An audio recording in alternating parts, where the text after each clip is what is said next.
Men and women all over the globe are joining now for the best videos on the internet. I'm doing my part.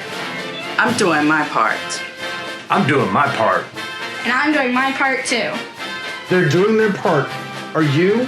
Click the subscribe button now to become a member of the Action Pack. Would you like to know more?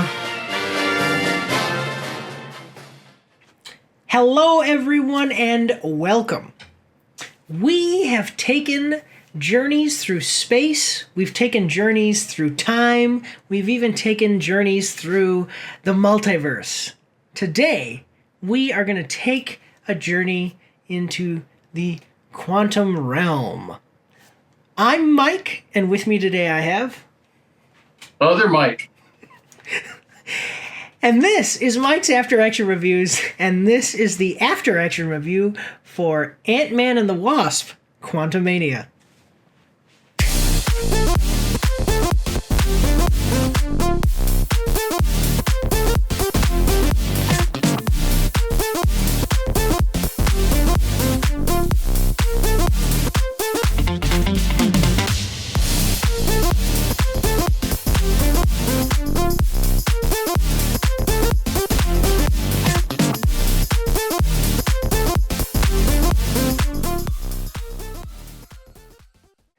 Okay, everybody, so as always, we're going to start with the film's production.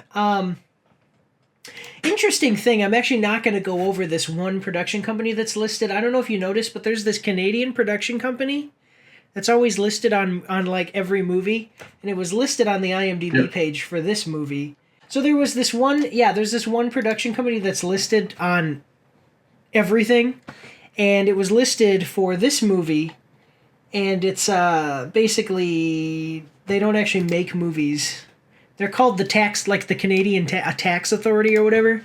And they don't actually make movies. They just, they allow people to use their sound studios. And I didn't include them because they don't actually do anything with the movie, but I just thought that was interesting. So if you want to know more about how movies are made, and you see that on the credits of movies, the Canadian Tax Authority, that's what it is. They use the sound stages in Canada. Is that the one out of Quebec? I think so. Yeah, it's like the Quebec Tax Authority. Yeah. But this movie has one second, now I'm looking it up so I can tell you exactly. Yeah, it's Quebec Production Services Tax Credit. That's what it is. But they don't actually make any movies. They don't write anything. They don't do anything with movies. They just allow production companies from all over the world come there and use their stuff. So, but anyway, okay. So this movie has a couple of production companies. As always, this is a Marvel movie, so we start off with Marvel Studios. They are most well known for, again, as I always say, this is IMDb. So if you have a disagreement with IMDb about what people are most famous for, take it up with IMDb. I'm just reading from IMDb. So most well known for Black Panther: Wakanda Forever, which came out in 2022. Yeah, 2022. So we're filming this in 2023, and so I'm like, wait, no, that came out this year. No, but it came out within a year ago. Okay, and then they also most recently did the Guardians of the Galaxy, the holiday special, which was a TV thing. It was on Disney Plus. I actually heard that was pretty good. Did you see that? I did not see that, but I'm going to see if I can find it. Yeah, so it's on Disney Plus. It's actually supposed to be pretty good. Did you see Wakanda Forever? I have not seen it yet. Just because I know some things about it, I'm just kind of... Did you watch the review about it? Myself and Chris did a review of it. So you can go check that out. And then obviously, Marvel Studios. Marvel Studios, we've talked about this before. They're on this glide path of they started off kind of down here with Iron Man. They went really way up there as they built up the Avengers, and now they're kind of...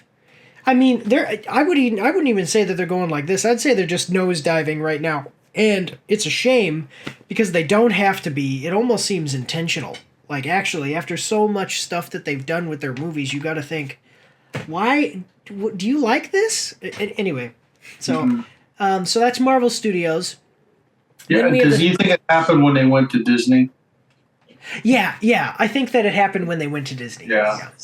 Like, I think that there was always a little bit, there's always different issues that production companies and stuff have, but I mean, everything got multiplied. Every production company that Disney has bought now is failing. Like, not that they're necessarily going to go bankrupt, but if you look at, like, Lucasfilm, Marvel, all these different properties that they're making now, Disney Plus hasn't been doing well financially. A lot of the Disney movies are, like, the production companies bought by Disney are not doing very well with their movies and stuff, so. A lot of times mergers don't go well. Yeah. Well, what a lot of people want to say, just real quick, aside from this movie or anything, what a lot of people want to see happen is George Lucas sold them Star Wars, or Lucasfilm, for $4 billion, and now it's lost so much money that it's not worth $4 billion, so he could turn around and buy it back for and still, made some money. Yeah, that's what people want. And I'm telling you, if they did that, the next Star Wars movie that comes out after George Lucas buys Lucasfilm again will be the biggest Star Wars movie in the history. In history, it'll be one of the biggest movies ever, because people will be like, George is back. So, yeah. But okay, anyway, so then other than Marvel Studios, we have the South Australian Film Corporation.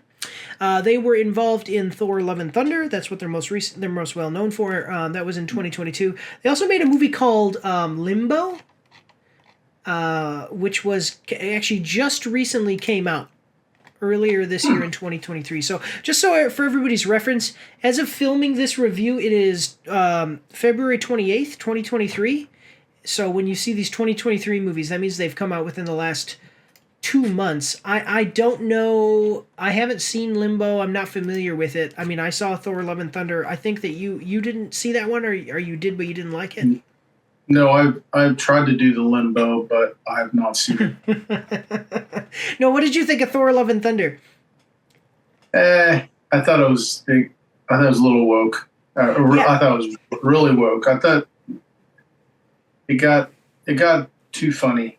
Yeah, I agree with you, and I think in my review I said that it was either an average or above average movie, but like a low. If I said above average, I think I said a low above average. But yeah, I agree with you. I think that it had some good stuff, but a lot of, you could see, like, Taika Waititi. Everybody loved him in Ragnarok, but he just took the character into too goofy of a place. Like it was childish at times, I thought. Yeah. And I think you can be funny with that, but when it's childish and it just takes away from the film. Yeah. Thor, I don't think, is that kind of character. They needed it. What happened in Thor Ragnarok needed to happen with making Thor maybe a little bit funny, not so serious, and they kind of overcompensated into Thor: Love and Thunder. Yeah. Yeah. So then we have True. Oh, sorry. Go on. No, that's fine. Go ahead.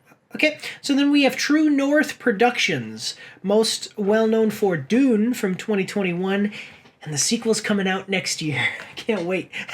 We're gonna see it together, right? Because we did a review of that.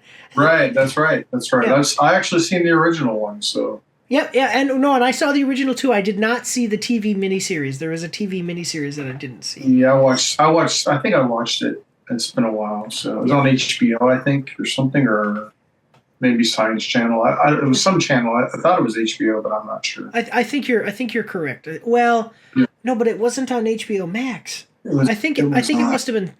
Yeah, I don't know. I can't remember. But then also, so that was really good.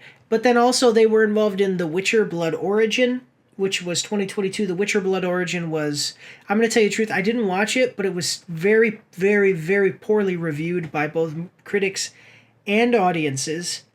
And the only time that I will take the word of a critic is when he's agreeing with the audience. And when those two things, when critics agree with the audience in a negative way, then I'm like, oh man, something really bad is going on here. Right. Yeah, and so I think that basically True North Productions, though, I think that their thing was their filming locations. Again, they had something to do with some of the locations where they filmed and maybe a little bit into the production, but I don't know exactly the extent. But there was a lot of places they filmed this. I was looking in Turkey, they did it, and Ant-Man you're talking about? I'm talking about Ant-Man, yeah. And they also did it in, of course, San Francisco. If you've ever been to San Francisco, that's obvious. And then I think they may have done some stuff in England too, but I think there's more than just that. I think a lot of these movies have a lot of different places that they work with. So yeah.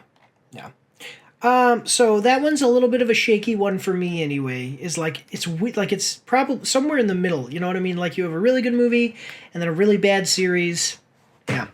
So then Walt Disney Pictures, most well known for Black Panther, Wakanda Forever in 2022. They also most recently did an animated movie called Night at the Museum Ka-Mun-Ra Rises Again. That was in 2022. I haven't seen that one, but it's on Disney Plus. I know it's on Disney Plus. So, basically, overall, though, this is just as far as production companies. This is just kind of your standard boilerplate Marvel movie. They're not bringing in anybody special, that we would point at and go, oh, right. Maybe they'll, So your standard lineup for Marvel movie production companies. And then going into the writing staff, we have Jeff Loveless. Do you know who this is? Or Loveness, Jeff Loveness. Do you know who that is? No, I don't. Maybe I ran across him before. I'm not sure. He wrote for Jimmy Kimmel Live from 2011 to 2016. So wow. Yep. So that tells you something. And then Rick and Morty, he wrote that from 2019 to 2021. That's an animated show. I don't know if you've seen that. I know. No, I haven't. Yeah, so I know that they talked about when it comes to like time and a multiverse. Rick and Morty is an animated. It's a cartoon, but it's basically like a cartoon that kids can watch, but it's basically made for adults. Like there's a lot of concepts that like adults would look at that and go, okay, and find funny and things like that, but it's not like inappropriate for kids. It's just more geared towards adults. And so my understanding is that Marvel has tried to like pull people in. It's like had a couple of Rick and Morty writers come in because we're dealing with the multiverse and the quantum realm and all these different things, and that show deals with that quite a bit. So that's they're kind of layering. People can go down to certain layers they can understand at certain levels, but that takes a little bit of creativity to be able to do that, to throw something in like during the a scene, and then you're as an adult you're like, oh, I know what that is, but a kid might just go right past it or something. But there's a little bit of skill with that. So I would say I don't know about him writing for Jimmy Kimmel Live. I've never like really gotten into Jimmy Kimmel, but I don't think that I think a lot of those late night talk show hosts and stuff aren't really that funny or anything. So the writing for that I don't care about. But Rick and Morty is actually my understanding is a really good show and has some really good writing. So that's like a plus. But the only thing is that he's the only one that wrote this. So as far as writers, I would actually say that there is some potential. Aside from, we've already seen the movie, but going into this, I would look at this and go, aside from the actual quality of the movie, because I've already seen it, but I would go into this going, there's some potential for this to actually have some greatness to it. So, right. As I looked at it, I think that one of the things that they were challenged with was with the COVID pandemic, writing it. Oh, so I was looking at some of the stuff there. There was because of the COVID pandemic, it affected some of it. If I'm looking correctly here. Okay. Yeah. Okay. I would imagine like filming too, because we think of it like it's 2023 and a lot of that is gone, but these movies take years to do. So, especially with a lot of them, and you got to think new movies that are coming out now might have been the delays and how much longer it took to make them could be a reason for why they're coming out now, because they couldn't come out earlier because of the pandemic. Yeah. Right. Yeah. Okay, so then moving on to the director. So this was directed by Peyton Reed, who actually he did direct Ant-Man in 2015. He also directed so that's what he's most well known for. Most recently, he directed 2 episodes of The Mandalorian in 2020. He also, I just want to point out too, though, he also directed Yes Man. I know I usually do 2. That's a Jim Carrey, right? Yeah, and I really liked that movie. And he directed that movie. That was in 2008. He directed that one, and I really liked that one. So when I see somebody, I'm like, oh, he directed Yes Man. I mean, that movie was like funny, and it was emotional, and it was really well written, and all that. And the characters were done well. So I was like, yeah, here we go. Like this is good. Movie. Have you seen The Mandalorian? I have. Yeah, so that's another one that's like really well. Yeah, done really well. Yeah. So like basically, I'd say production company neutral. Okay, writer and staff great potential. I don't know about Jimmy Kimmel Live, but at least has potential because of the Rick and Morty. So I would even just give that a thumbs up. I will say this about Jimmy Kimmel. I have watched him at night. I don't watch late night shows very often, but I've watched Jimmy Kimmel, and he's okay. But I mean, a lot of them, like you said, are not that funny and stuff like that. And there's probably a reason why they put them on late at night. So. Well, okay. So basically, thumbs up for the writing, for the writer, director. Another thumbs up. So we got two out of 4 here so far. Music, Christoph Beck. He wrote Frozen, which had the big thing about Frozen. That was the animated movie from 2013. The biggest thing about that was the music. So, and then he also wrote Hawkeye. He did that. Well, he didn't write it. He wrote the music. He did the music for Hawkeye from 2021, the miniseries on Disney Plus. I wasn't so impressed with Hawkeye though, so. I have a review of that. You guys can go check it out. The music for Hawkeye, I thought, nothing special. So the music, I would say neutral. So basically 2 neutral things, not bad, but 2 thumbs up. So like, I think, actually it's funny because I think that may be indicative of some parts of this movie where it's like, there was potential to do some greatness, but basically it's kind of meh. Overall, we'll talk about it overall, but I think that there were some things that were like, why didn't you maybe capture some of your potential a little better here? Right. Yeah. So what do you think? What do you think? Just any comments overall for the production? Anything before we move on to plot? As far as directors, I thought it was done well. The music, for me personally, when they throw in some old tunes that I know from growing up, that's a plus. It kind of draws you in a little bit and stuff like that. So maybe that's like the humor. You draw in people with humor, then you can draw in other people who are more attracted to music and stuff like that. But yeah, I caught on to some music that was being played in it and stuff like that. yeah. No, and I agree. Yeah. But yeah, I don't. I mean, the production. I mean, it's probably just like any other thing, like you're saying. I mean, it's the same old. But if it works, I mean, keep doing it. But yeah, I think they got some pluses in what they've done so far with the movie, and they didn't do the bare minimum like some movies we've seen. Where you're like, hey, what's going on here? Yeah, what happened? Yeah, and I will basically agree with you. I think that this movie was made.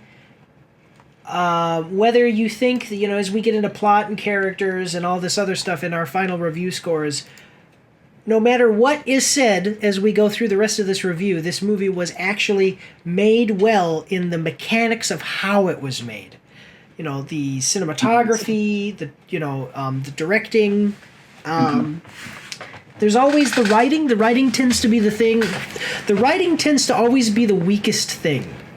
in movies. But so and I will say there is some stuff with that, but basically I would say that the mechanics of how the movie was actually made were very good. So right. Yeah, which is standard for Marvel. So okay, so then moving into plot. All right, so as always, we're going to go through the IMDb plot summary. Before we do that, I do want to say the movie was 2 hours and 4 minutes long. So a little bit of a longer one, not the longest we've seen from Marvel. But IMDb plot summary, there's 2, and I'm going to read them both. So this is how it goes. So Scott Lang and Hope Van Dyne, which Hope Van Dyne, by the way, just pause here. Hope Van Dyne is the mom. She was the one that was stuck in the quantum realm in the first movie, and they pull her, or in the second movie, and they pull her out of the quantum realm. So yeah, Michelle Pfeiffer. Michelle Pfeiffer. So Hope Van Dyne, along with Hank Pym and Jeanette Van Dyne, explore the quantum realm, where they interact with strange creatures and embark on an adventure that goes beyond the limits of what they thought was possible. And then the second one is when Scott Lang and Hope Van Dyne, along with Hope's parents. Wait, what did I say back? How did I say this backwards? Oh, sorry. Hope Van Dyne is the daughter. Sorry, Jeanette Van Dyne is the mom. I said that backwards before. So Scott Lang and Hope Van Dyne, along with Hope's parents, Hank Pym and Jeanette Van Dyne, and Scott's daughter Cassie, are accidentally sent to the quantum realm.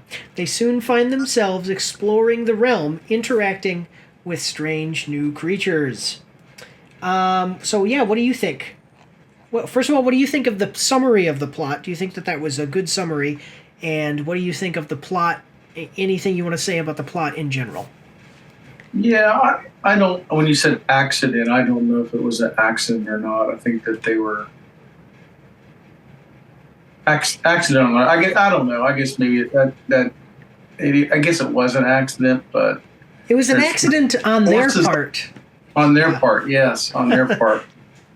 Yeah, it was on purpose by somebody else. Right, and they got right. The plot got right into that part. I mean, there wasn't a real big build up to it, and that's kind of then the plot, formed right there at the beginning of the movie and stuff like that. So, yeah. I think that's pretty good. Yeah. I will say, just to clarify on that as well, and you can see it in the trailers, and I mean, the trailers are going to be playing, over here, so you'll see it. Like, you see it's, they turn on the machine, they get sucked down into the quantum realm. This is not Honey, I Shrunk the Kids accidental thing. Like, they get pulled in. And, of course, there's all these people down in the quantum realm. Again, if you look at the image below me, you know who the bad guy is because he's been in all of the promotional material. So we know who's doing it. So it's they get pulled down in the quantum realm, and the big mystery is why. That's like the big mystery. So this movie deals with some secrets about the quantum realm, something that I think a lot of people had a question about is how did the mom survive? How did Jeanette Van Dyne survive all those years down in the quantum realm?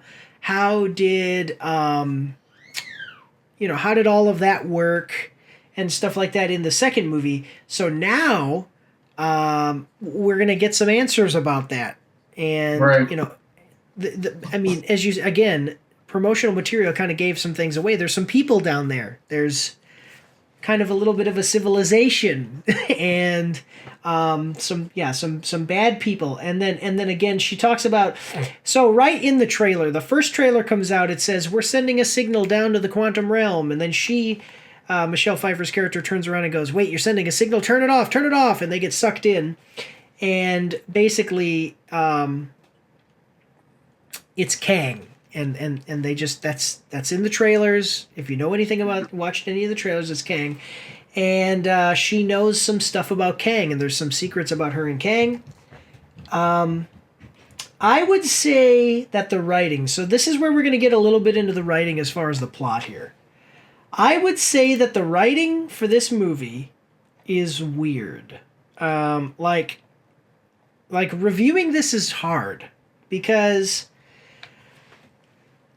there's a lot of parts that I think just that they do okay individually, but then they don't really necessarily fit together the best. Like, what do you think? Mm-hmm. So I thought I the mean, writing was pretty good, actually, but it did seem that there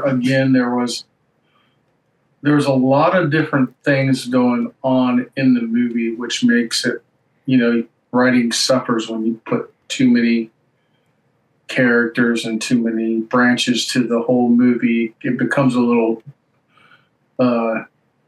jumbled up. That's what I was thinking. I guess I'm agreeing with you, but it seems like that a lot of the they always put too much in it sometimes, and they should. Yeah. I always think that less is better, but there was a lot of different things in here, so the writing it did suffer a little bit trying to make it cohesive, because I would see something, I'm like, I wonder where that person came from and what was going on there. So you get the wondering of what's going on. They had a lot of characters, it seemed like to me, but. So something that happens that I would say is an example for those, and I'm gonna and no spoilers. We don't do spoilers. I actually think that we should do a short spoiler section at the end here, if you're okay with that. So Yeah. just a few points, but for the people who have seen this movie, I think they're gonna get what I mean. Is that early on in the movie, I would say probably beginning of the second act, maybe beginning to middle of the second act. The heroes need to, I'll say hero or heroes, not getting into spoilers, need to do something. And the way that it's presented to them needing to do this thing, and the way the plot progresses is a person comes up and says, you need to do this thing. If you don't do this thing, bad. And then they're like, okay. And then they just go to where the thing is that they need to do, and they do it. And I'm like, okay, I was like, isn't there a better way to naturally progress through that? Like you have the presentation of what we need to do, and in relation to dealing with the bad guy and doing this stuff, and then you have the actual doing it, and it's like, is it normally in movies there's a little bit of something in between where they like a plan. Like where they make maybe a plan, or something happens to maybe force to kind of get the heroes to do a thing. And here it's literally just like, this is what needs to happen, and then they go, okay, let's just go over there and do it, and then they do it. And I was like, I mean, it's okay, but it just wasn't the best. You know what I'm saying? Like it, kind of like Infinity War, or sorry, Endgame. In Endgame, they're trying to figure out how to go back to the past. So instead of, like, my point is that, so they know they need to go back to the past. So they go to Tony Stark. Tony Stark has a conflict about whether he even wants to do it or not. But morally, he realizes, I need to do this. He invents time travel, okay, which is a weird part of that movie. And then they go, okay, so now we're going to go to the past. Here's the plan that we're going to execute to do this. And then the end of the movie is them doing the plan. There's no middle here. There's no anything. It's literally just like, and then and then I thought to myself, this movie's going to be over in the next 15 minutes, because this is what the conflict of the movie is. And then there was just more. So I was like, I don't know, I think for me, when I know what you're talking about, where there's the crisis, is that I think you have to see it in view of the quantum realm, and it's different there. I don't think I'm giving anything away. Different there than Earth. Yeah. There's a lot of things that we would take as normal that are not normal there. So, yeah, I think there is. It did seem that when that dilemma happened, it really wasn't. I thought it would take longer, or there'd be a little bit of development, maybe. Yeah, I thought maybe they would have waited a little longer to deal with the dilemma, but it was to me I thought it was very black and white, and either or at that point. So it's because the character at that point had established himself as this is what I want. Yeah. So, yeah. I do think that it was kind of predictable. I mean, I don't even think it was kind of predictable. I think it was just predictable. I think that this is, you go in, like, from the point of them getting sucked down into the quantum realm, they're not all together when they get down there. Some of them get separated, there's like 2 groups. Is it 2 or 3 groups? It's 2 groups. There's 2 groups. Mm-hmm. And, you kind of get what's going to happen as things start to happen. You go, oh, okay, so this is where it's leading. I think that there's some things that are taken for granted, especially with some of the villains. Like, how do I explain this? If you've seen Loki and you've read the comics and you know something about Marvel, you're going to see Kang, and you're going to have an idea who Kang is. Now, for people who don't know who Kang is, I think that there's going to be some people who are going to be like, yeah, okay. Like, I think that Marvel is taking for granted maybe that we know. Yeah, I didn't know who Kang was, so that's I would say that's fair. Yeah. I'm like, who is this guy? I have no idea. So, but it was kind of nice to kind of learn that he wasn't who he appeared to be. Right. Now, okay, so I think that we can kind of save that just for a little bit because we're going to talk about the character. But I'm just saying that there are some things that we're taking that basically Marvel is relying on us to kind of get that maybe some people are not going to get right initially. Right. Like I said, even MODOK is in it. He's in the promotional material. MODOK. Just certain things that I think that we'll go through as we go through them. But yeah. Wait, what the heck? I wrote something weird here. Okay, so basically I think that the plot, though, is really simple. I would say that if you think of... Okay, so there's stakes in the plot for the characters in the plot. Okay, like in the story, in the narrative. But basically when you think of everything going on... So this is happening in the quantum realm. Everything in the normal world, it doesn't really have a big effect on it. You know what I'm saying? So I would basically say, like, here's the main storyline, and then this is kind of a story that's like over here. So we have the main story, and then this is just a little side story. And it's actually the biggest disappointment in it being something of a side story that's not really like changing the universe really, is because this is actually the start of Phase 5, and the start of Phase 5 is basically a side story that doesn't change much of the universe. Right. So if you're watching this, just rating it on its own, I would, as far as where the plot fits in with the rest of the MCU, like if you're just rating it on its own, I would say the story is basically okay. It's you have a group of good guys. There's a bad guy. There's a thing they've got to do. They do the thing. On paper, it makes sense. We're gonna get into the execution now, but on paper, it makes sense. It was a good idea. The only thing is that there, as far as the stakes for the rest of it. Looking at this from people who've been watching Marvel movies now for 25 years, it didn't really, like, if they didn't make this movie, it wouldn't have affected the rest of the MCU.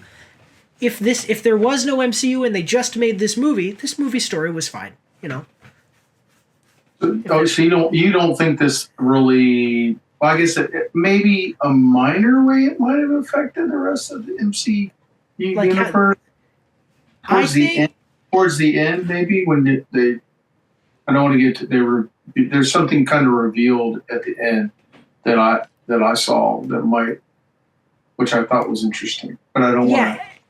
Yeah, actually, there is something, and that's why I said we got to get into spoilers, because there is one particular thing that I'm like, I got to say this thing. But yeah, so Right. it's a minor impact, but the problem with it is that is it directly related? The point that I'm making is, was that minor impact directly related to what happened in this movie, or was it something that could have just been introduced really quickly in another movie?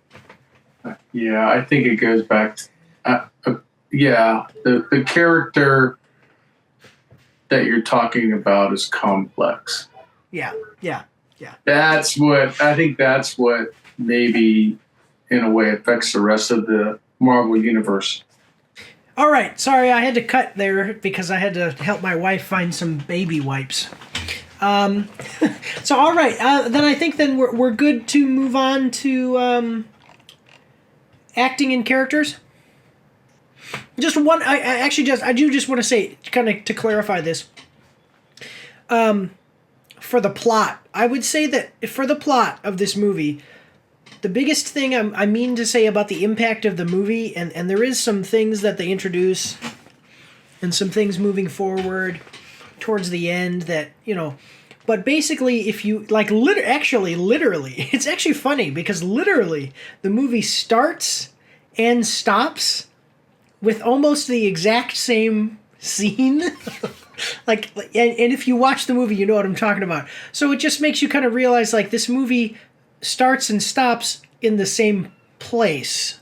And I think that was intentional, though.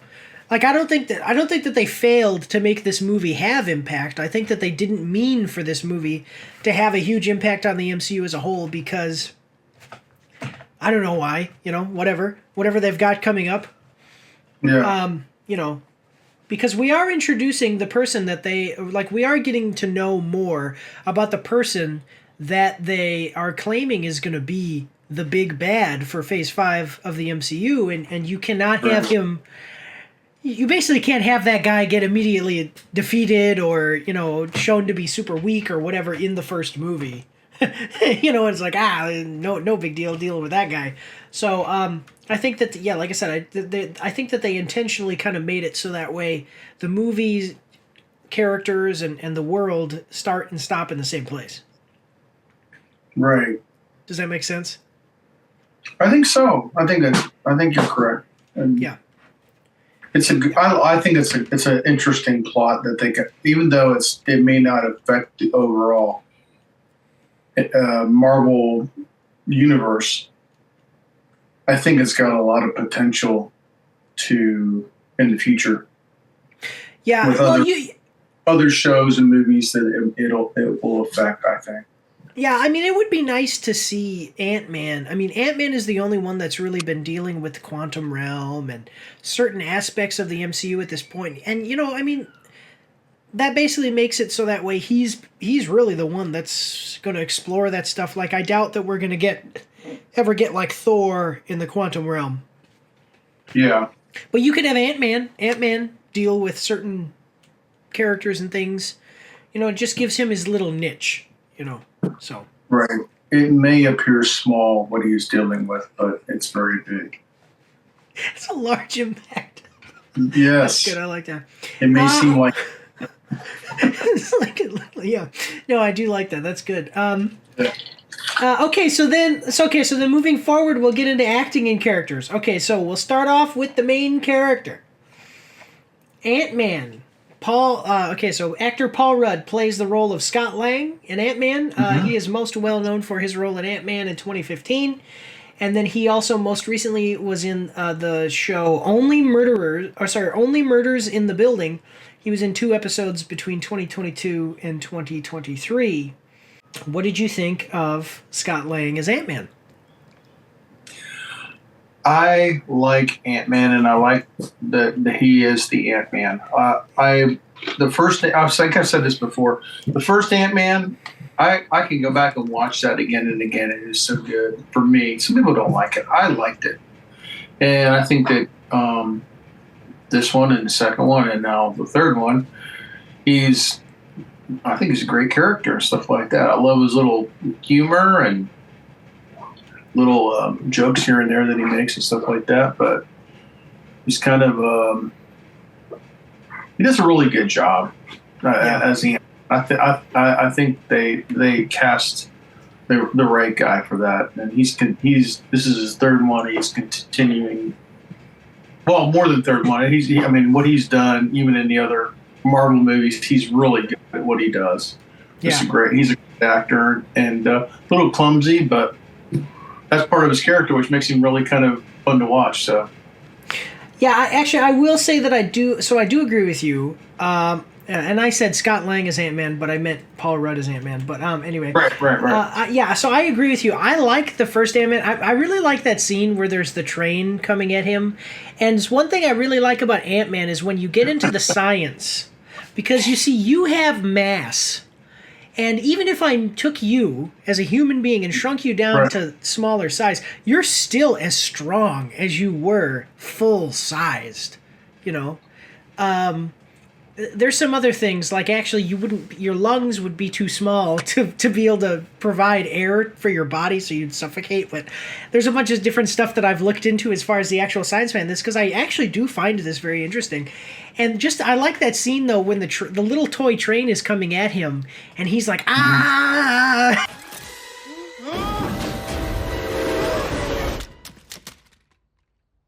And then the toy train hits him, but he's the strength. That toy train weighs nothing, and he has the strength of a full-grown man. So it hits him, and it just bounces off of him. And it was and then they zoom out, and you see how it's it hits nothing. It goes, and that's the whole thing. He was freaking out. Yeah, I love the comedy and how they use the science, and I really like this. Yeah, so I've really liked the science. I think it's awesome when you get into him growing giant. In the second one, his progression, and in the second one too. I had a problem with the second one because they kind of made him a backseat character to the Wasp, but still, I've liked the movies. Like I said, the science thing actually really gets me going. I do like some of that. So, if his humor is appropriate in the movie as compared to the Thor. Just a recent Thor movie. Yes. That humor is appropriate and done well in the movie. That other one is just overboard and childish. So yeah, and I agree. I actually agree. I agree. If there was a way, if I had to pick between appropriate and childish for Thor, I would go with childish. And then if I had to pick between appropriate and childish for this movie, I would say that this was appropriate. I agree. Just because Thor should be a little bit more of a serious character. The weight that's on his shoulders and what he means should be a more serious kind of character. And even Chris Hemsworth has said that. He said, originally Chris Hemsworth said that he would never quit as long as Taika Waititi was involved, and now he said, I don't want to work with Taika Waititi anymore.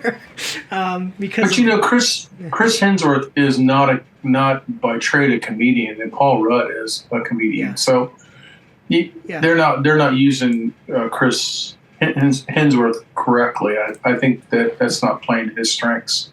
Yeah, I agree. In the previous ones,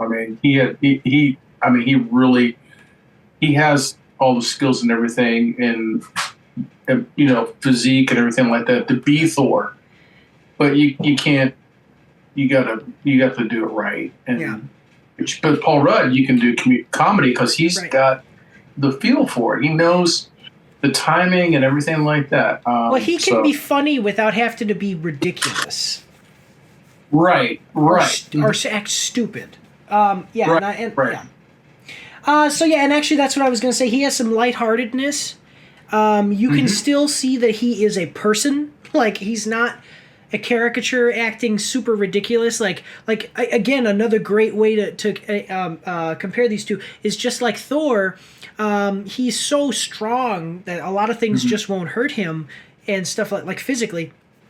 So in order to make him maybe a little funny, he has to act kind of stupid in certain situations, because it's he could just smack people around and kill them or defeat an enemy, but instead he actually acts a little bit goofy, and then and then it makes the scene funny where really he could just go whatever. And then Paul Rudd, he's not super strong, he can't do that stuff. So when he sees a big enemy or a bunch of bad guys, his reaction might be a normal human reaction, but it's still funny because he might be oh crap, I got to deal with this. And that might make you laugh because it is a little bit of a funny situation. But then he, as a human person, goes and deals with it. I think that Ant-Man is a lot like, well, not completely, but he's human. He doesn't have any super strength or any special abilities, but it's technology that he uses, just like Batman. Yeah. And I think we can, people, at least I can relate to him in the theater. This guy's flawed. He's was in prison. He's got all his skeletons in his closet. He's got family problems and stuff like that. And all this time, he's the candidate, least likely candidate to be the next Ant-Man. So I think I can relate to that. And I think a lot of other people can relate to his character. Well, and then especially relating to the character, when you think about he doesn't have the greatest powers. Like, the way he uses them and the things he can do is cool, but basically this guy can go small and he can go bigger.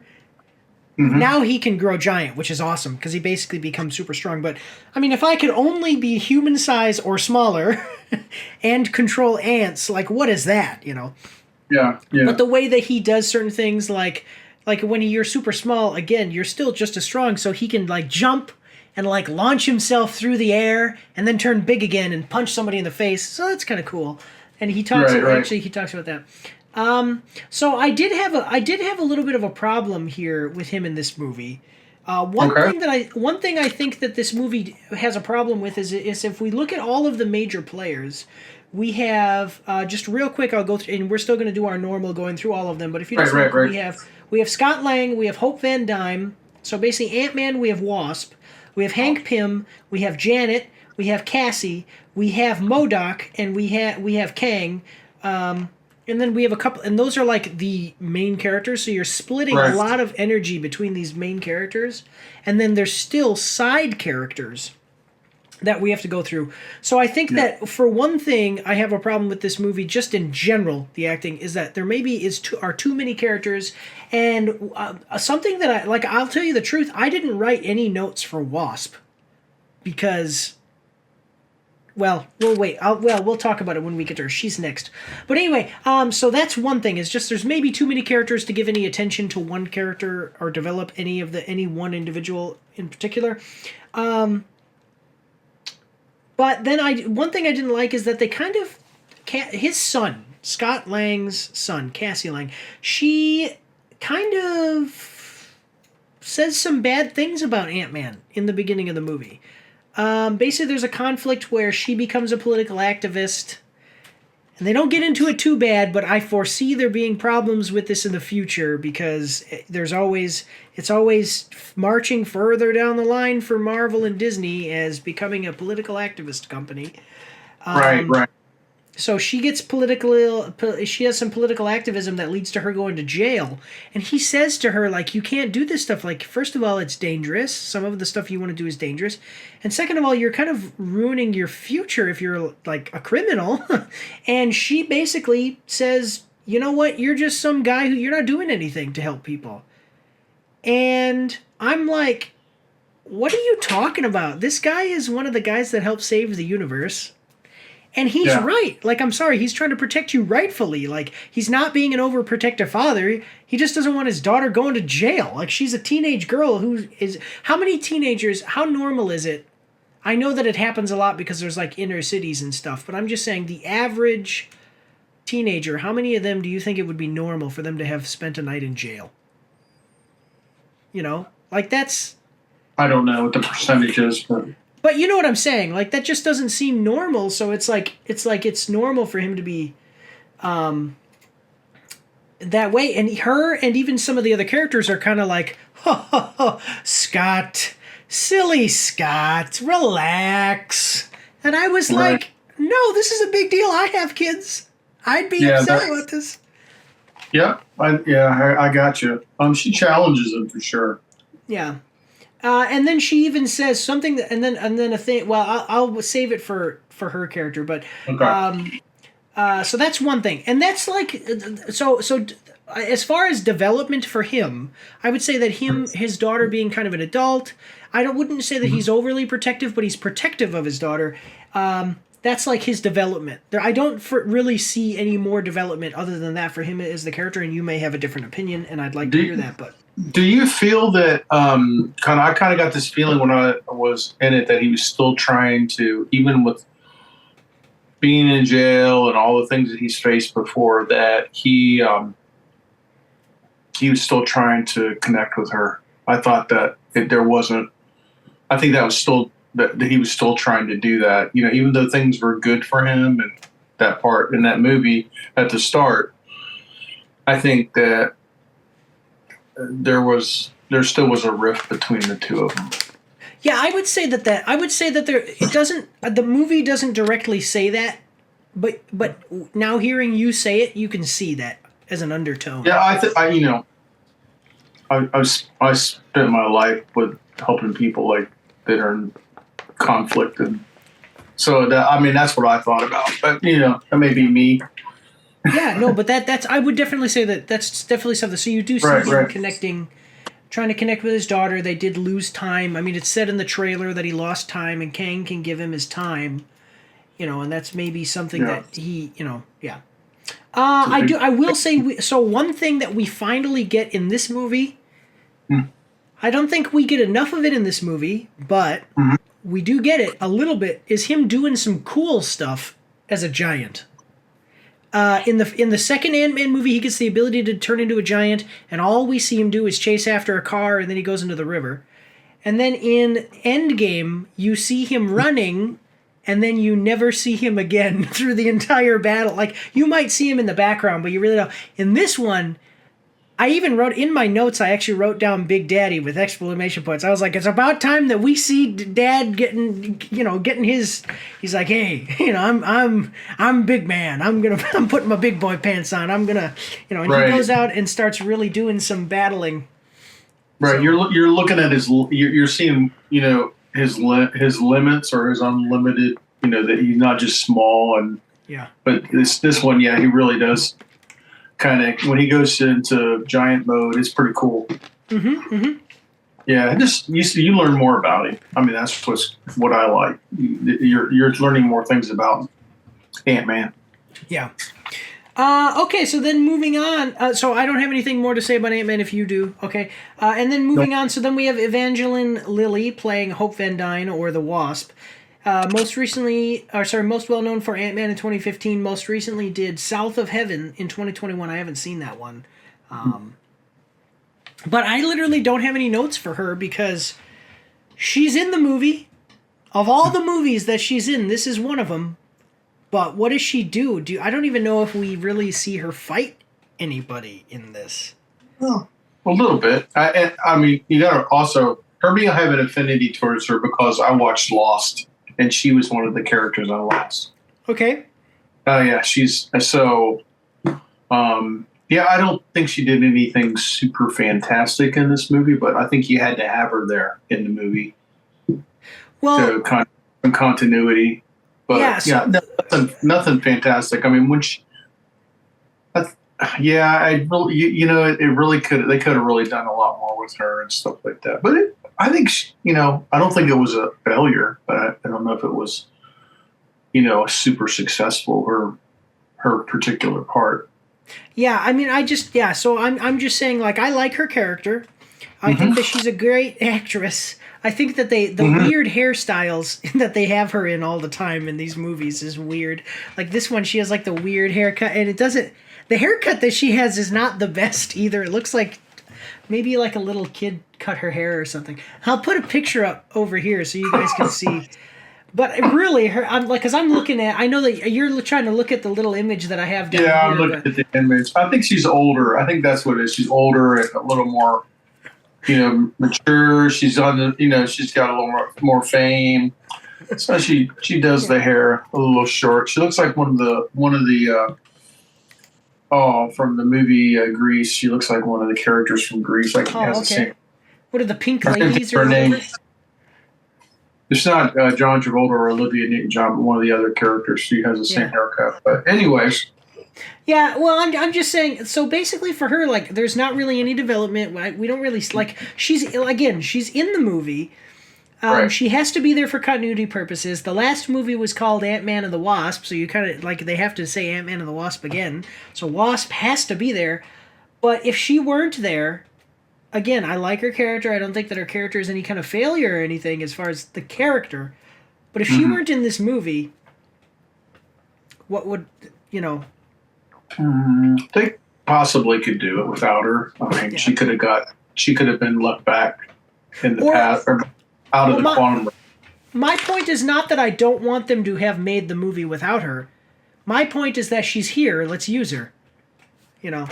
And I think that if they would have, so this movie is only 2 hours, and I say only 2 hours because these movies are all so long and stuff, but probably they could have either made it longer or focused a little bit better, and then been able to have certain things happening with some of these characters.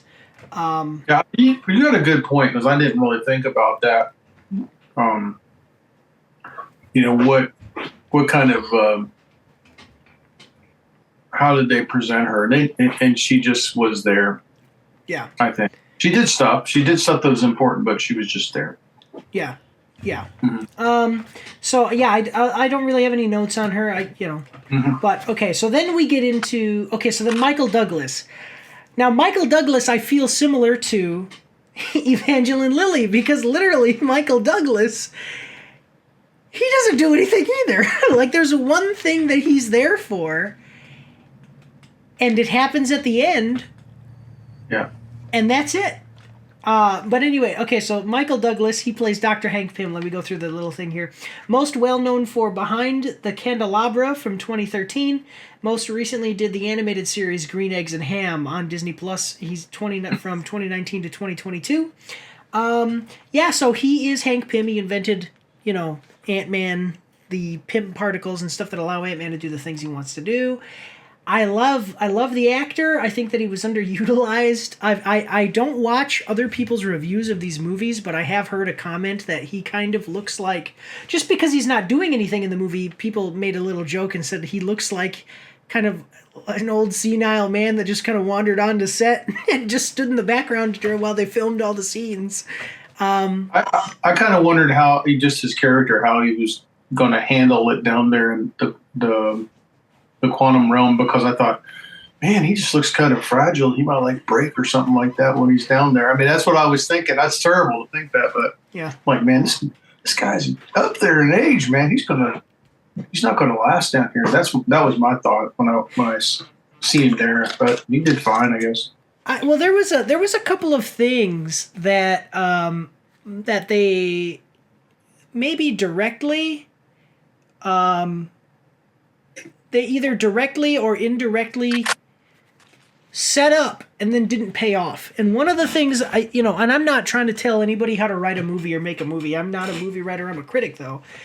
Mm-hmm. One of the things I would have liked to have seen is, so you see his wife, Jeanette Van Dyne, and you see her kind of, she's dealt with the quantum realm. She knows a little bit about what's going on. And there's certain things where he's like, what the heck? What is all this? And there's some other things that they talk about. We won't get into it, but she was down. She was down in the quantum realm for a really long time, and probably never gonna go home.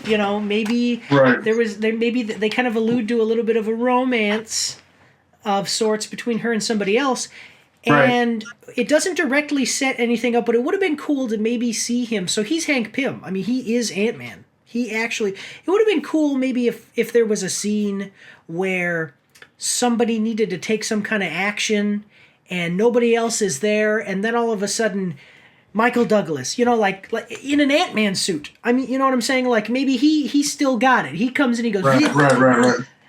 Maybe grows giant or turns small and saves his wife, and then he kind of looks and he's like, hey baby, I still I still got it, something. It would have been cool to see something, just him do anything like that. That's just something that I think they could have done with him, but just he really didn't do anything. To have him do anything would have been cool. I kind of saw a little bit of a subplot with his relationship with his wife, because things came out when they went to the quantum realm, which was kind of interesting. Yeah, because that played a lot into what the movie was about. So. Yeah, so I would agree, and I agree with you, but I would say that that's more of a development for his wife rather than development for him.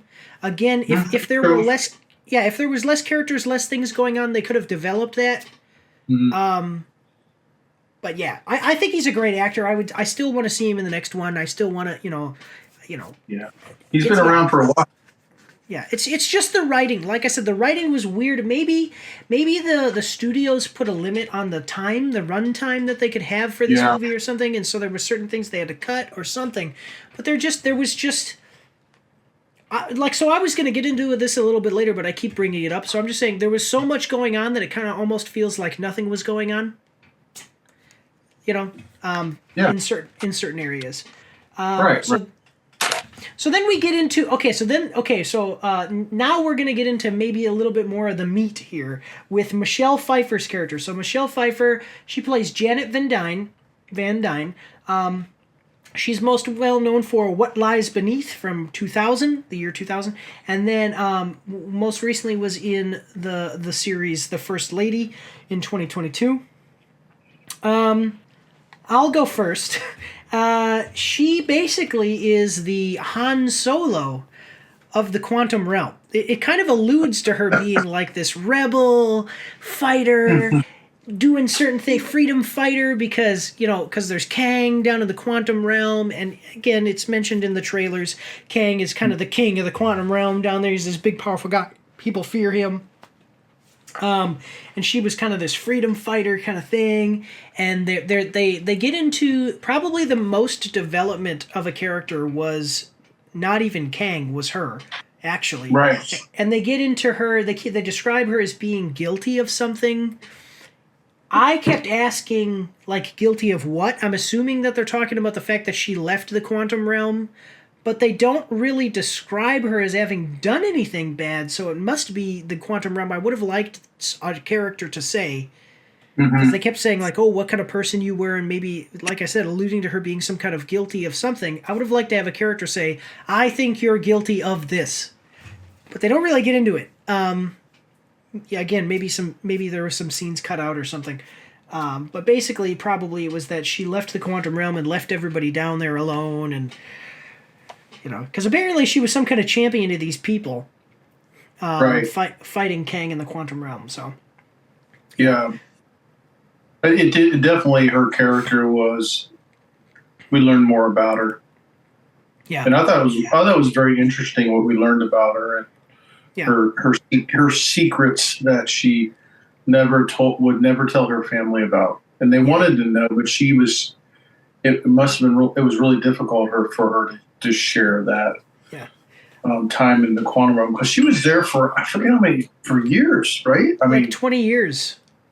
Right. I mean, she looked comfortable down there too. I mean, even though there was difficulties, she looked comfortable and knew what she was doing and knew the ins and outs and stuff like that. So I will say it might be a movie. It might be something that you can consider a movieism and you can let it go. But also there's, again, something that probably a lot of people are going to go, that's kind of a plot hole, is why didn't she tell anybody?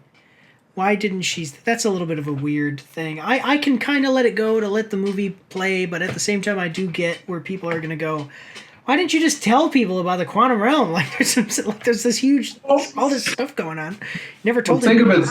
Think of it this way, is that, when I've been deployed 3 times, and I'm pretty open about what the things that I've been exposed to being deployed, but there's a lot of people who've gone through some traumatic things, and they don't want to share with other people.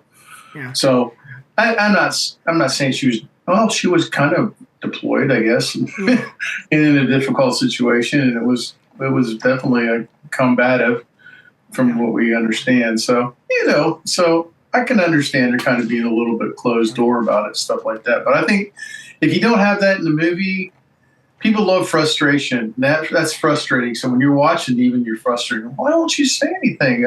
Come on, say something. I think that's just, that may be a good point to what the writer's doing, is build some frustration there. Yeah. No, so I agree with you.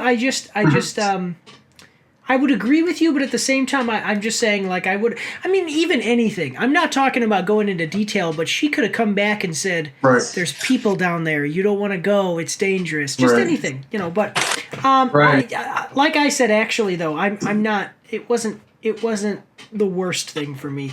One thing that I do want to just say real quick about these characters is that a lot of people, it seems, I have no point of reference for that. I don't think people I talk to don't seem to remember that Michelle Pfeiffer's character was Wasp, and for years and years and years, and she was basically part of like a special operations team for SHIELD before the Avengers existed, and so was Michael Douglas. So when you see these characters doing certain things, it's kind of cool to see like an old character be like, "Hey, I'm not some pushover. I might be 60, but that just means that there was 40 years of me going out and kicking butt, and I'm good at what I do."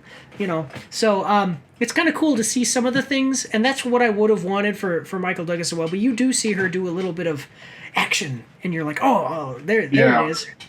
Yeah, So, I do like with the Han Solo, or she almost seems like one of the who are the desert people in Star Wars? The ones with the like Tusken Raiders. Yeah, she's almost like a Tusken Raider-ish thing about her in some parts of it. I thought. Yeah. All right, so then let's move on to the big bad here. So we have Jonathan Majors, playing the role of Kang the Conqueror. So now he is most well known for the TV series Lovecraft Country from 2020, and then he also did most recently Magazine Dreams in 2023. He was also in Loki. They introduced the character of Kang. They call him the One Who Remains, because there's multiple different Kangs. Again, if you don't know that and you're watching this review, you shouldn't have watched this movie, because you needed to know that there are multiple Kangs, and there are, go watch. I would say that you almost have to at least know about Loki. Maybe you don't have to have watched it, but you got to kind of get the idea of Loki to have watched this movie. So what are your thoughts on Kang? Well, he did a good job and stuff, but just I don't know. I just thought maybe somebody more like charismatic that was. He was definitely brought out his evil side and stuff like that, but it just seemed kind of tired to me when I watched him as a character. I thought maybe they could cast somebody else in that part. I don't know if that makes sense or not. It just seemed like maybe somebody else could have played that part better than him. Okay, so yeah. I agree. I agree that something was wrong. I will say I was disappointed in Kang. A lot of people are saying, go see Jonathan Majors is a good actor. Yeah, I'm sure he is, and he has range. Mm-hmm. But I will say that I was disappointed. I was disappointed in certain things because if you know about Kang is a guy who literally he's so powerful in the way that he. How do I describe this? Well, I'll just say this: he's so powerful. He sits in a chair, and the Avengers attack him, and he kills them all without getting up out of the chair. I mean, like right. So there's that that whole thing about it, and it's really weird. The way that I don't think that they're even holding a candle to the way that with Kang, they're not holding a candle to the way that they set up Thanos. I don't know how we're gonna get to wherever we're heading with Kang, because it just seems like they're doing this in a goofy way. It seems like a slow train rolling. I mean, I'm like, when is this going to pick up some speed here? Right. He's not a bad actor, but I just don't feel like this was the part for him. Well, maybe later on if he plays in something, I might change my mind. But man, I felt tired watching him sometimes, even when he was, Well, you know what it is? He does that thing where he goes, "What are you going to do, Ant-Man?" He makes those pauses, and so I get what you're saying. I don't think that's the only reason for what you're feeling, but he does those pauses, and you're like, "What's going on here?" For one thing, is that they do call him. They try to set him up as being this great. They call him through the whole movie, and everybody knows who he is. Even if you haven't seen the movie, you're gonna know, so it's not a spoiler. But they keep saying him. He's here. He's down there. Oh, everybody knows about him or whatever. People really fear Kang. the characters in the movie fear Kang, but do we fear Kang? Like, do we see that in the movie?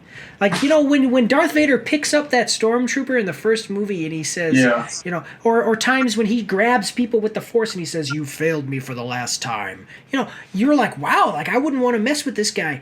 Right. I know that Kang has power, but does he have presence to make me afraid? I don't know if he does.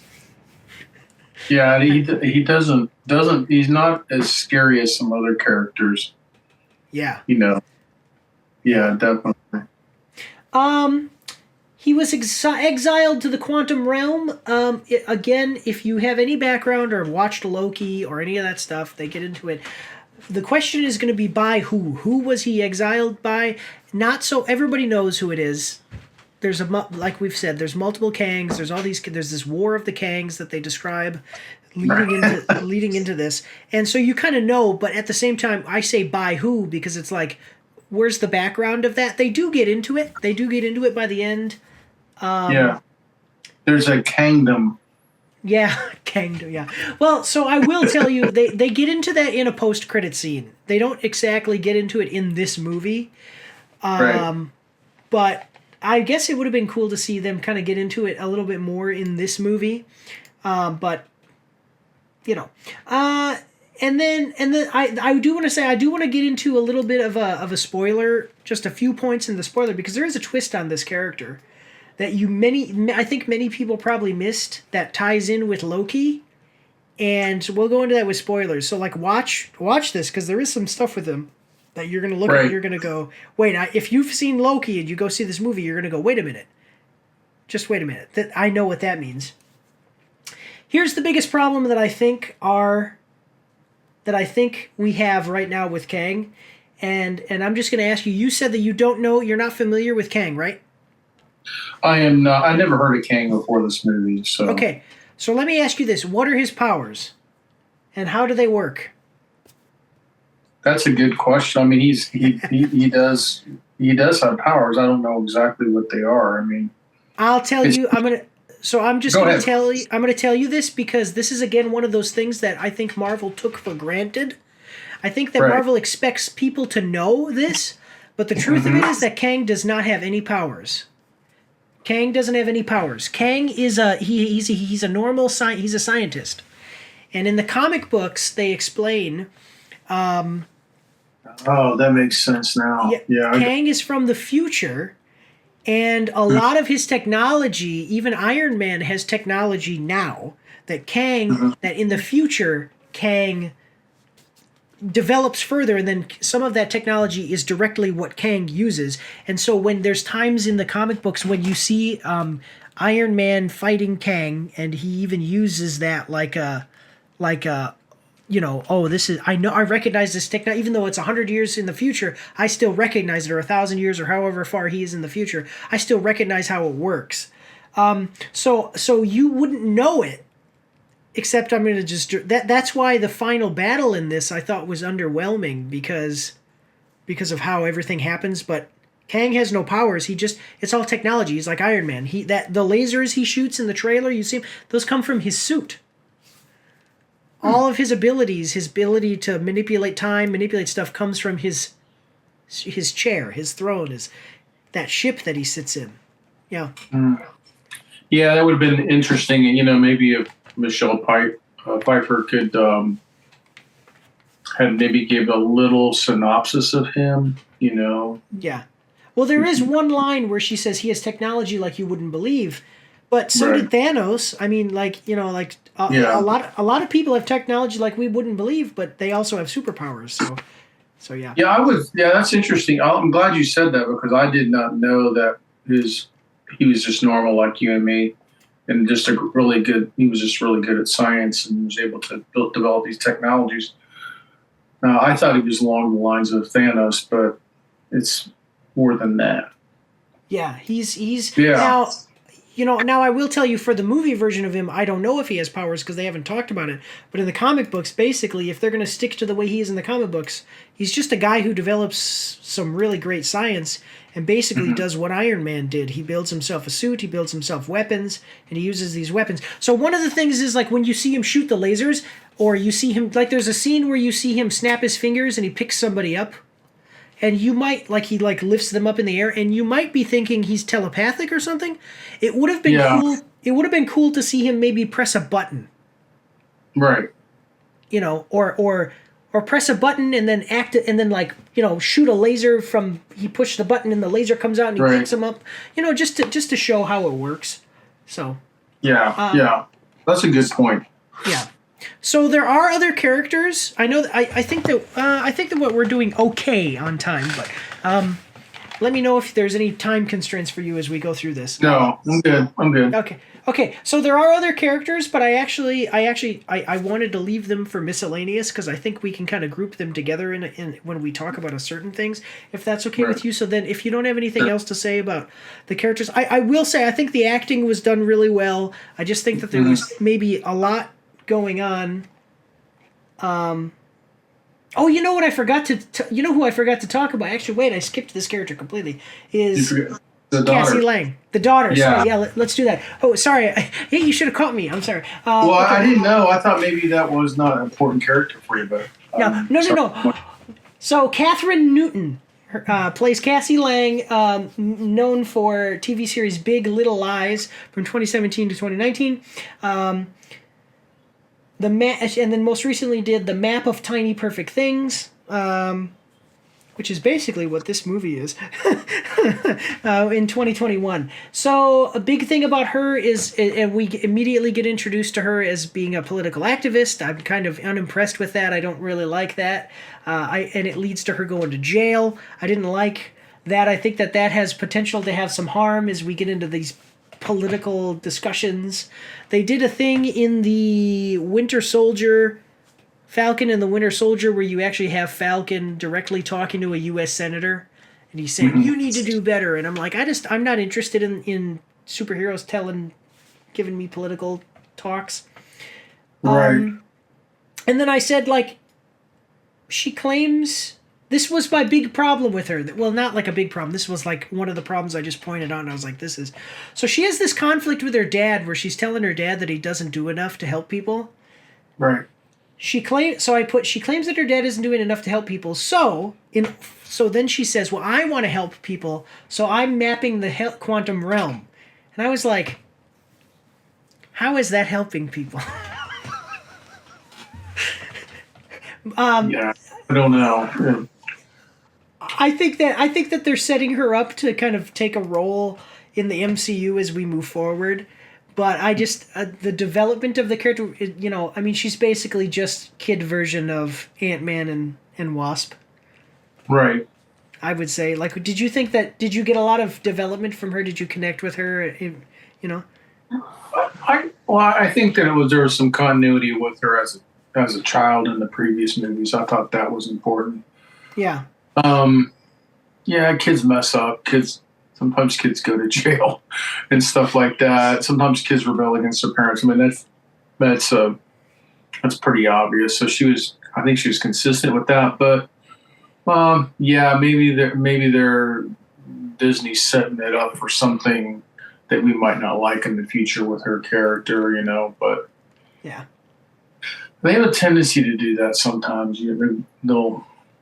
They'll use their powers or whatever, or their persuasion to put stuff like that in a movie and stuff. But I thought she was pretty good. I liked her relationship with her and her dad. I thought that got better as the movie went on and stuff like that. I think like I said before, I think that's one of the things is, the relationship between the father and the daughter. Yeah. So I agree with you about it. I agree with you about the father-daughter relationship, but I liked it from Ant-Man's perspective as father-daughter relationship. I mean, obviously she's one half of that. I'm just saying, for her character individually, I was just like, oh, she's kind of there. Maybe we'll get more of her later. Yeah. Okay. And my point in pointing that out isn't that I don't like what I see. It's just I would like a little bit more. Let's get some more development here. So. Well, she definitely was ahead of the Wasp. I mean, I think there was more about her than the Wasp, but yeah. I mean, I think there could be another Ant-Man. I don't know if they're planning another one or not, or there may be another Avenger type movie coming out in the future. You may have the skinny on that or something. I don't know. The next Avenger bit. Well, I'll have to look, but yeah, there's not. If it's it may be something else than Avengers. I don't know. They might have they're probably. I'm afraid. I'm actually afraid that they're going to make a low quality Disney Plus show. That's what I would be afraid of. that they would do that with her character, or but yeah. Yeah, I think that'd be a failure. Yeah. So So then, moving forward, though, I think that the acting was done well. Actually, I do. I think that the acting was done well. We've already talked about the production was basically good, and the characters I liked. I think that the biggest problem with the characters is either a lack of development because of too much going on, or in Kang's situation, he was just underwhelming for me. But the acting, I thought was exactly. That is a good word. Underwhelming. Yeah. He was scary. I mean, he could bring it, but you're like, oh, I wonder if he's going to do anything or not. And, yeah, it's just like I said. I mean, there's so much going on. Yeah, no intimidate. No, really, he wasn't really intimidating. Like Thanos or like you said, Darth Vader or something like that. Yeah. Okay. Well, then let's. I want to move it. We'll move into miscellaneous section. Excuse me. Sure. Yeah. So, do you have anything just that you want to just put forward right away?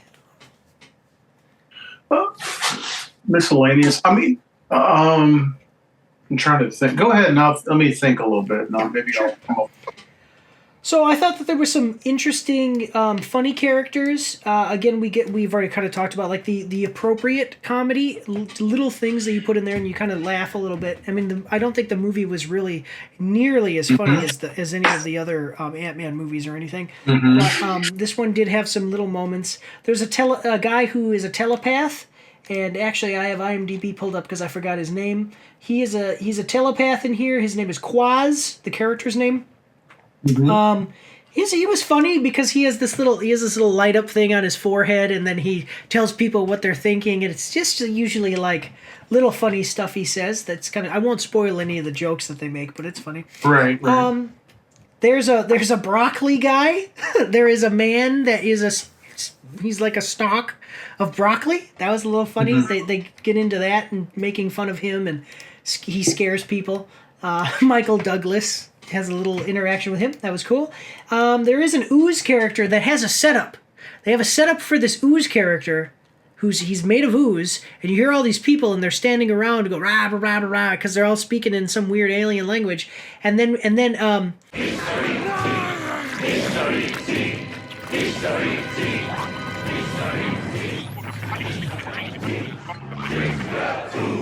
it makes them able to hear, like understand people, and I don't know how it works. They don't explain it, but then you hear them say, you understand what they're saying, and they're doing this chant.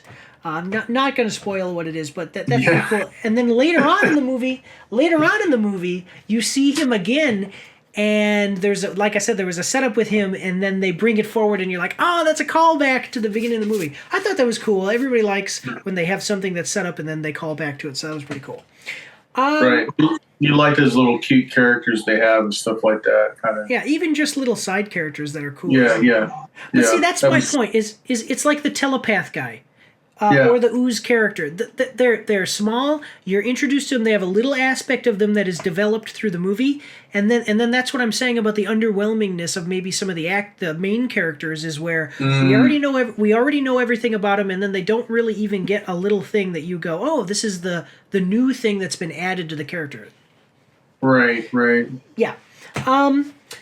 So something that I've heard other people comment on. Well, I haven't heard it. I mean, I've seen like articles and stuff about it, is that the quantum realm is like Star Wars. This is basically, you go in, like they have the cantina band, like they have a cantina they go into, they have spaceships, there's like living technology, some weird living technology. There's a whole sequence in this little bar that reminds you of Han Solo in a cantina. Yeah, that did. One thing that I do think is weird, like a criticism that I actually have heard, is that everywhere that you see in the movie, if you look in the background, it looks like there's a ceiling. Does that make sense? Like it looks like they're actually in a. It looks like they're standing in a. I don't know, but just it's like a green screen, like a dome in the back. Yeah, it looks like they're standing in a dome. That's a good way to put it. Yeah. And so some people, it didn't bother me, but some people were bothered by that. They were like, it's a little weird. Why don't they do something else? I don't know. They could have made it look different. I don't necessarily have the criticism. I'm just pointing out what I've seen. Right. From certain things, but it does. Actually, if you look at this image down below me, that background for the characters. That's what it looks like. There's a little bit of bluish discoloration, but you're going to see it in the trailers over here. That the background, it looks like almost like they're in a dome, or there's some kind of like super storm with clouds all the time in the background. It kind of looks like a cave sometimes. When I remember think about it, there's kind of a cave-ish look because of the darkness. Yeah. So that's kind of a neutral point. That's not even anything bad. So they have this scene in the trailers that you see where there's a lot of Ant-Man. It's not even a spoiler because it's in the trailer, but so I'll just tell you it's a probability storm, as if anybody knows what that is anyway. But basically, it just creates a bunch of Ant-Men. I would say so. I would say that it wasn't as effective. Like it looks cool in the trailer. But I didn't think that was as effective as I wanted it to be. And the reason and the reason that I say that is because I remember Pirates of the Caribbean when they have all of the Jack Sparrows and what they did with that. And I think, why? I just wish that... See, you even think about it and you laugh. But now, do you have the same reaction to this? I actually kind of liked it, to tell you the truth. It was kind of funny when they showed, all the Ant-Mans. And there was... some of him not in the Ant-Man suit, which was funny too, and I don't know.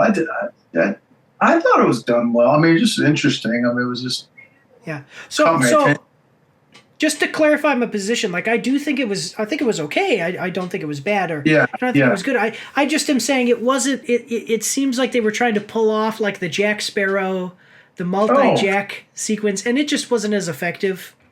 I never got that. I never got that impression. I really didn't. Yeah, but I mean, I could see where someone could have that. That they're trying to copy that and stuff. There's always things that are going to parallel with other movies, like you said, with the bar scenes, like with Star Wars and stuff like that, and how Michelle Pfeiffer looked like Han Solo of the quantum realm. I mean, there's always kind of be some parallels and stuff like that. So. Yeah. I never thought they were trying to. I didn't think it appeared like with the Pirates of the Caribbean. I could see where someone could feel that way, but I never felt that way. I just thought it was pretty cool. That's a neat scene. I like that scene. Yeah. So that's just again kind of a neutral point. So then kind of getting into... I don't think that anything was really atrocious or anything bad stuff in this. I think that there was some things that were just kind of... I would say, on my scale, I would say maybe below average. So they have ants in this. I think in the second one, they didn't get too much into the ants. But there actually are ants here. That they have a good setup for some stuff with the ants, because this is Ant-Man. Yeah. I just don't think that... I think they had a poor payoff. And we'll maybe talk about it in the spoiler section. Right. But they set up this thing with the ants in the very beginning. And then the payoff for it, again, like the callback to it, I was like, I don't know if I like that very much. Like, it's a... How do I explain? It's like the setup in the beginning was cool, and then they almost do like a Deus Ex Machina where this thing happens... And it's like, there's no reason for this thing to have happened.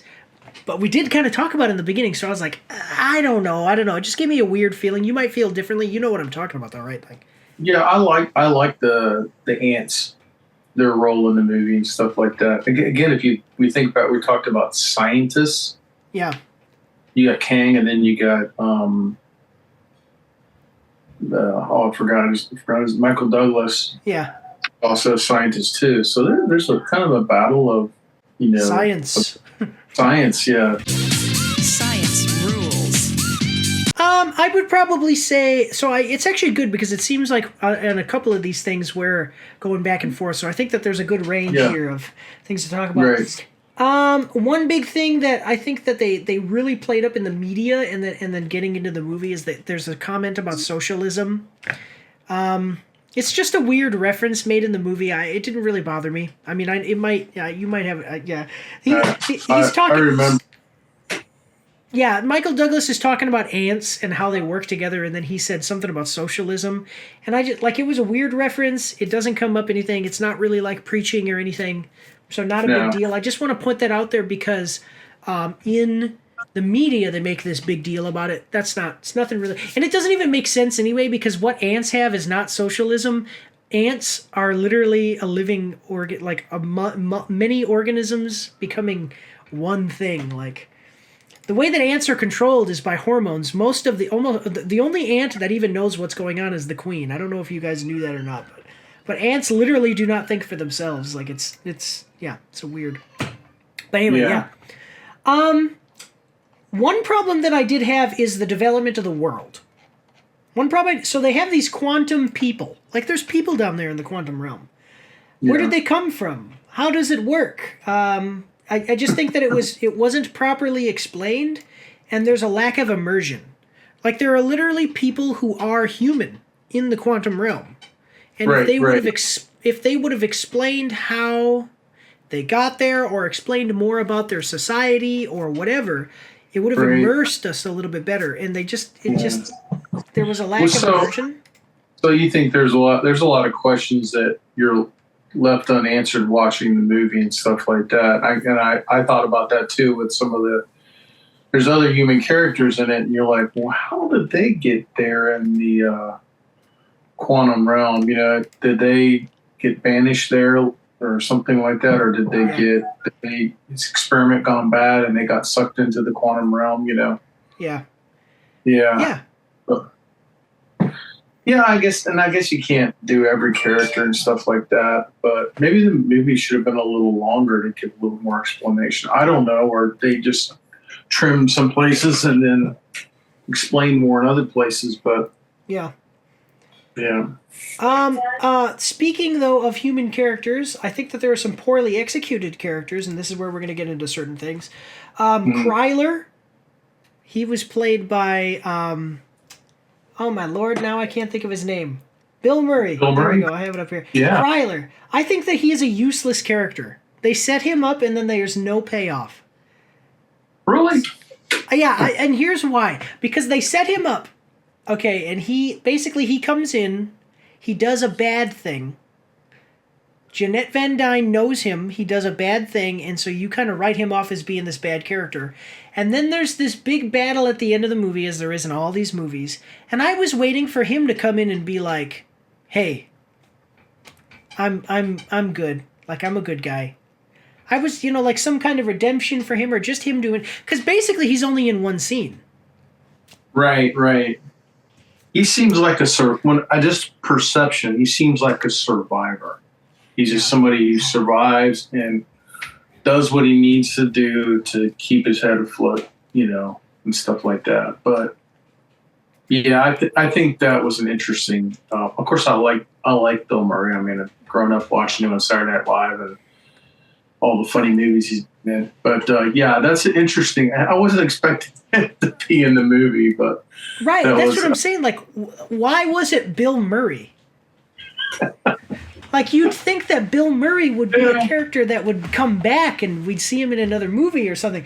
They literally could have just had them. So they go to this bar, Bill Murray's there, Bill Murray's character, and some stuff happens. They could have just had them go meet. They could have literally just had them go meet some random guy, and it had happened exactly the same way.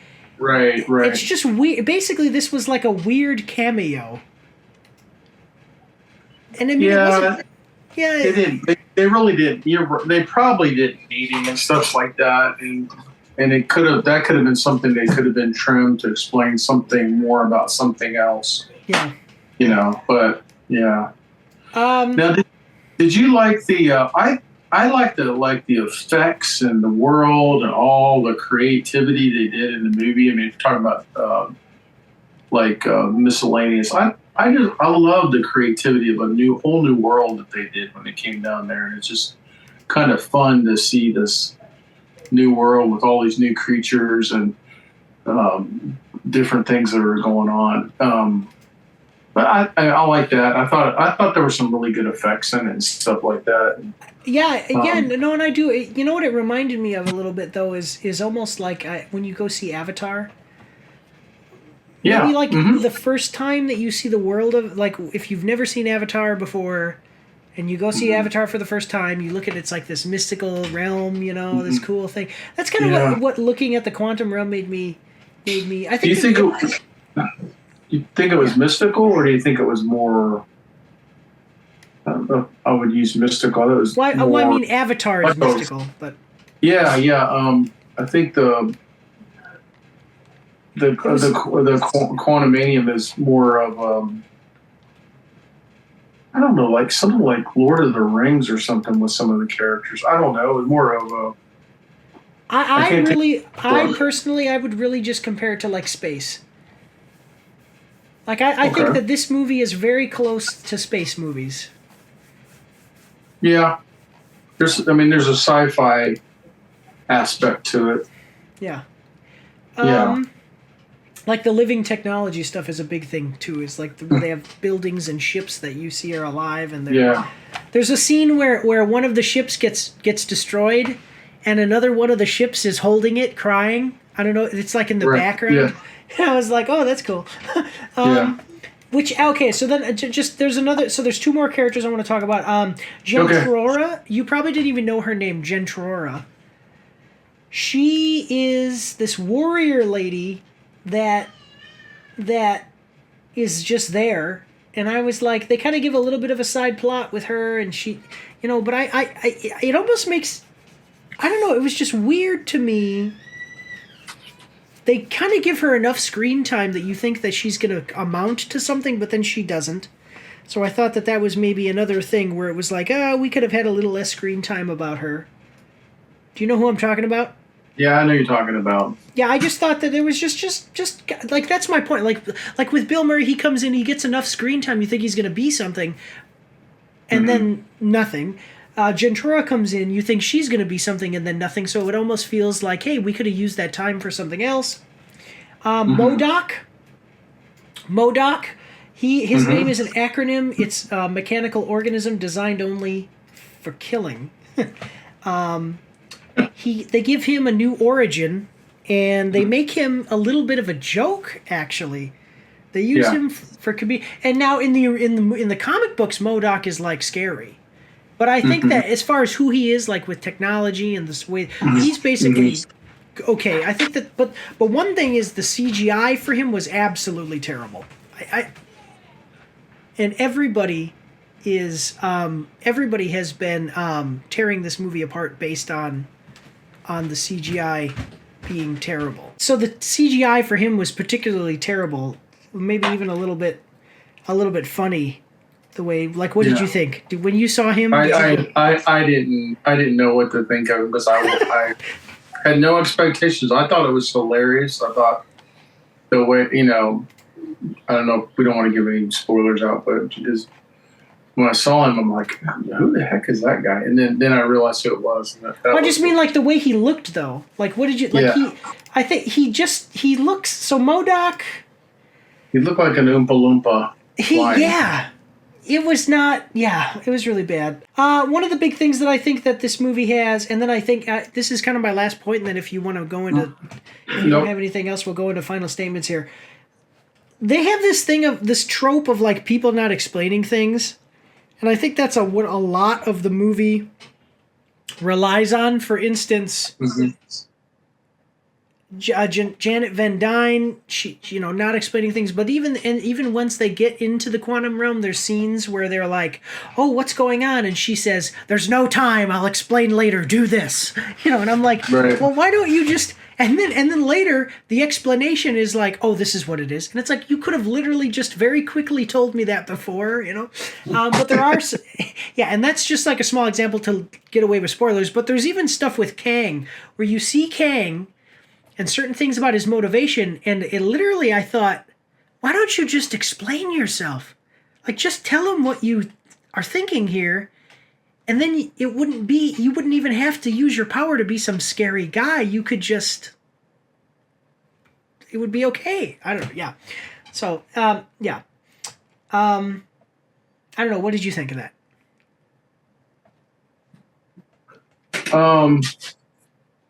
I don't know what I think about it, to tell you the truth. Yeah, that's all right. I mean, well, okay. So then, moving forward, There's things that are left unsaid and stuff like that. I personally, I don't think I really got frustrated with it. I kind of knew that maybe that's just to keep us, watching, and we know they should say something about it, but they don't. And I think I always think that you're not going to watch something like a sitcom or a movie or a series that's like fiction, unless there's some kind of dilemma that happens and you're like, how could they be so stupid to do that? And I think this is the same with this, is that why doesn't she just answer the question? Yeah. Yeah. Yeah. Yeah. So, okay, so then moving into the post-credits, these Marvel movies, so, just talking about the post-credits for everybody's information, there are 2 post-credit scenes. The first one reveals some things about Kang that lead into the wider thing, which I think that is good, because I think that a lot of some of what they did here was to explain things for people who didn't see Loki. Mm-hmm. And then the second post-credit scene is that they tie things in with Loki, because there's a lot of things that are alluding back to Loki. So people who did see Loki will see the second post-credit scene and go, hey, I like that, basically. Yeah, that was good. I thought with Loki, his reaction to him doesn't look threatening in that scene or anything like that. I'm not talking about Loki, but about Kang. But he knows how dangerous he is. That there probably was that was intimidating for me. I was like, oh, there's something with this guy. Yep, that's what we needed through the rest of the movie. Yeah, we need that. If that had went through the movie, that would have made it a lot better. So. Yeah. All right, so then I think we're good moving into our final statements here then. Okay. All right, so as always, remember, here at Mike's After X Reviews, we have a 5-tiered system. We have bad, below average, average, above average, and excellent. So give us if you want to go first. Do you want to go first? Yeah. Okay. Sure, I'll go first. Mike, give us your final, your final statement and your score. I'm going to give it a solid 4, and I thought it was above average. Above average. Above average. Yep. And I thought it was a good movie. I thought it was done well. It is. I was talking to my wife. It definitely is not the worst Marvel's movie that ever happened. But it's not one of the best either. But it's one that I probably would go back and watch again. Of course, I like Ant-Man. Like all the Ant-Man movies, so maybe I'm a little prejudiced towards those. Okay. But I thought Paul Rudd really made it a good movie and stuff like that.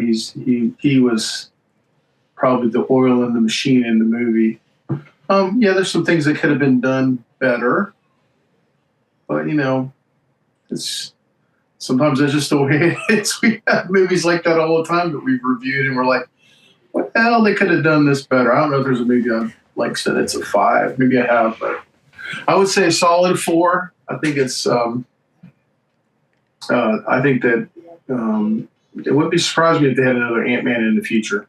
Yeah, that would be interesting. And if they dealt with Kang again, would be even more interesting. So yeah, that's my little. So I'm going to tell you, I think, like I said before, there's definitely a back and forth between us. I was disappointed with this movie. Oh, okay. I had a problem with. I thought that there was no, and I kind of already alluded to a lot of this, but I didn't think that there was any real development for a lot of the characters. I was extremely disappointed with Kang. They made him much less. I think that they made him much less interesting than he could be. Knowing Kang from the comic books probably hurt me going into this because you look at certain things, you're just like, what are they? It doesn't seem like they're going in the right direction here. Maybe with this character, I don't know where we're going to end up. I don't think that we're going to end up getting a Thanos level threat. Or they're going to have to do a lot of work to make a Thanos level threat, at least as effectively as they do with Thanos. Not everybody has to be Thanos. But I mean, I liked Ultron more than I like Kang, basically. I mean, yeah. I think that the direction of the MCU, kind of like the whole purpose of this was to start off Phase 5, and I don't think that they did the best job with that because the whole direction, everything that you're going to learn about everything in this movie has already been said in Loki. And so it's weird because it's like if you didn't see Loki, then you're going to need some of the explanation, but at the same time, there's Loki. So we're retreading some areas. I thought that the writing was kind of subpar just because, like I said, it feels like they had some good ideas for certain scenes, and then they just didn't know how to maybe make the natural progression. So I get where you would be like, oh, I liked that scene, and I liked that scene, and I liked this scene, but to me, I was like, I just didn't see it coming together perfectly. So I think it was actually, it was less than the sum of its parts. So I'm going to give it an average. I'm going to say, so this is average for me. I'm going to say, I wanted to say below average to average. So I'm going to say low average. I'll give it an average. Okay. Low average. Not below average. It's still average, but I would say it's low average. I'm a little bit disappointed just because I really have liked the Ant-Man movies in the past. And it's just weird because they're trying to set up this character of Kang, and it just seems like they're not doing the best job of it. So... Yeah, I would. I agree with you. I don't think this is the best Ant-Man movie for sure. Maybe it's probably the least one that I would. If I was going to rank them, but still, yeah. There's a lot that could be done. I mean, I think they could do another one and probably make up for some of their lack and have a really good Ant-Man movie coming up. Yep, I agree. So, yeah, but at the end. Too much stuff. That is. You're right about that. Too much stuff. They need to trim the fat to make it beef it up a little bit more. Yeah. So, all right. We do want to thank you, everyone who's watching, for watching. Make sure to subscribe, like the video, check out the community tab. I've been putting stuff up there. Watch for the trailer live streams. I've been cutting those up and putting them up. So now instead of having one really long video, it's like 10 short videos. Check all that out. That's all we've got today, guys. We do want to thank you all for watching. And just say, hey, we really appreciate everything. God bless you all, and have a good night.